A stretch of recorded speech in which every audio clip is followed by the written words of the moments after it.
अनंत अनंत आस्था के धाम युग प्रधान महातपस्वी आचार्य श्री महाश्रमण जी के पावन चरणों में कोटि कोटि वंदन। सभी मुनिश्री के पावन चरणों में भावरा वंदन। मुनिवृंद, उपस्थित समस्त श्रावक श्राविकागण, संस्कार सप्ताह के अंतर्गत आज के प्रवचन का विषय है संत दर्शन का महत्व। भारतीय परंपराओं में संत दर्शन का विशिष्ट महत्व रहा है। भारत भूमि संतों की भूमि रही है।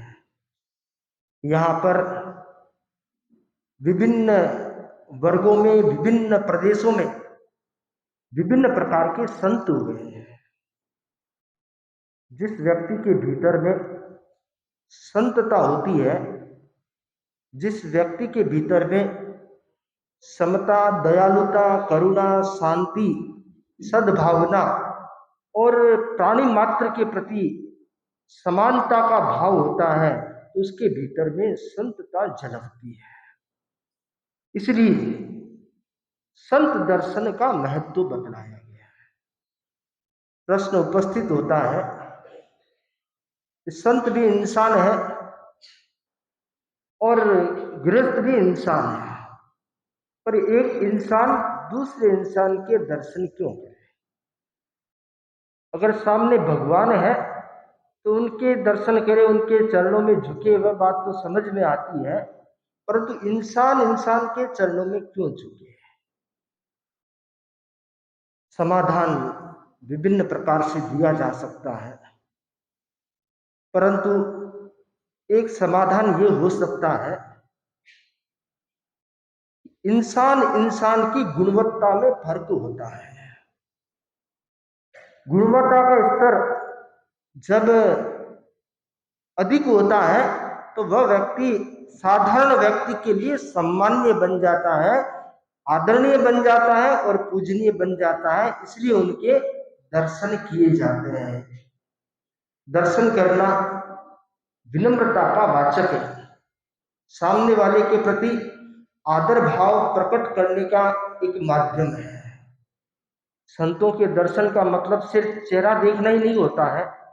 संतों के दर्शन करने का मतलब है उनके भीतर जो सद्गुण है, उन सद्गुणों को देखना है, और अपने भीतर जो अवगुण है, उन अवगुणों को देखना है कि मेरे अवगुण दूर हो और संतों के जैसे सद्गुण है वैसे सद्गुण मेरे भीतर में आए। तो संत दर्शन का इसलिए महत्व बतलाया गया है। संत दर्शन से क्या फायदा होता है? प्राचीन दोहे में कहा गया है, पारस में संतों में इतना अंतर जान, पारस में संतों में इतना अंतर जान, वो लोहे को सोना करे और संत करे आप समान। वो लोहे को सोना करे और संत करे आप समान। पारस पत्थर के बारे में सुना होगा, कहा जाता है कि पारस पत्थर से अगर लोहे का स्पर्श कराया जाए तो लोहा सोना बन जाता है। आपके पास में है क्या? किसी के पास नहीं होगा। तो पारस पत्थर लोहे को सोना बनाने की क्षमता रखता है। तुलना कीजिए संतों से, तो संत और पारस में क्या अंतर है कि पारस तो लोहे को सोना बनाता है और संत जो है लोहे को अपने समान बना देता है, यानी पारस के समान बना देता है। तो वह बहुत बड़ी बात है। तो संतों के संपर्क में आने से, संतों के सानिध्य में आने से जीव का कल्याण होता है। सबसे पहला जो फायदा होता है, संतों के आभा मंडल में आने से, उनके ओरा में आने से सामने वाले व्यक्ति की नेगेटिविटी दूर होती है। पॉजिटिव वातावरण में आएंगे तो जो आपकी नेगेटिविटी है वह दूर होना चालू हो जाएगी। आप उदाहरण देख सकते हैं, भगवान महावीर का संवत्सरण, तीर्थंकर जहाँ विराजते हैं वहां पर उस संवत्सरण में, उनके अवग्रह में और उनके ओरा में आने के बाद सारे वैर विरोध समाप्त हो जाते हैं। किसी के मन में किसी के प्रति शत्रुता का भाव नहीं रहता, वहां पर मित्रता स्थापित हो जाती, मैत्री भाव स्थापित हो जाता है।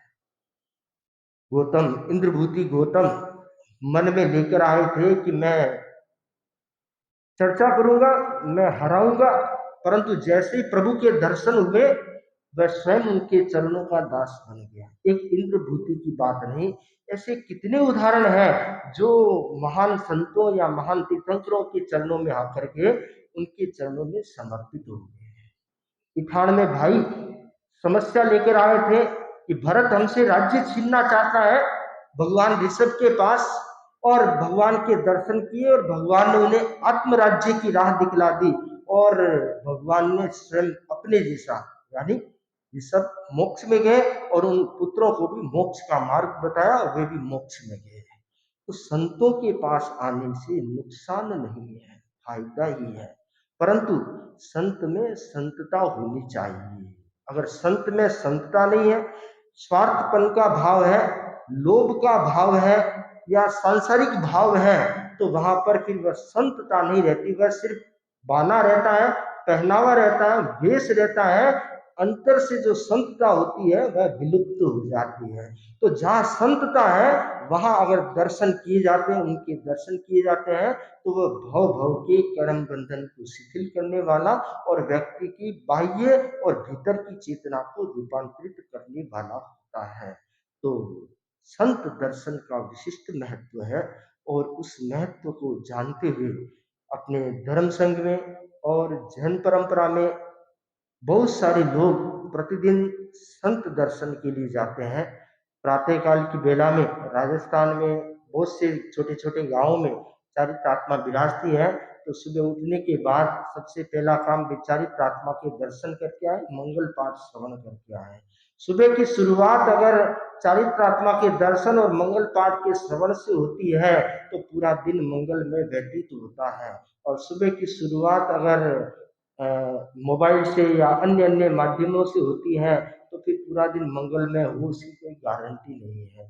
तो संतों के आभा मंडल से जो किरणें निकलती है और जो प्रेरणा प्राप्त होती है, वह प्रेरणा व्यक्ति के जीवन को एक मंगल और आनंद प्रदान करने वाला होता है। तो संत दर्शन के महत्व को समझे और निकट दर्शन कर सके तो अच्छी बात है, नहीं कर सके तो भाव दर्शन से कभी नहीं चूके, घर बैठे भाव दर्शन अवश्य करने का प्रयास करें, जिससे संत दर्शन के लाभ को प्राप्त किया जा सके। इन्हीं मंगल भावनाओं के साथ ओम आय।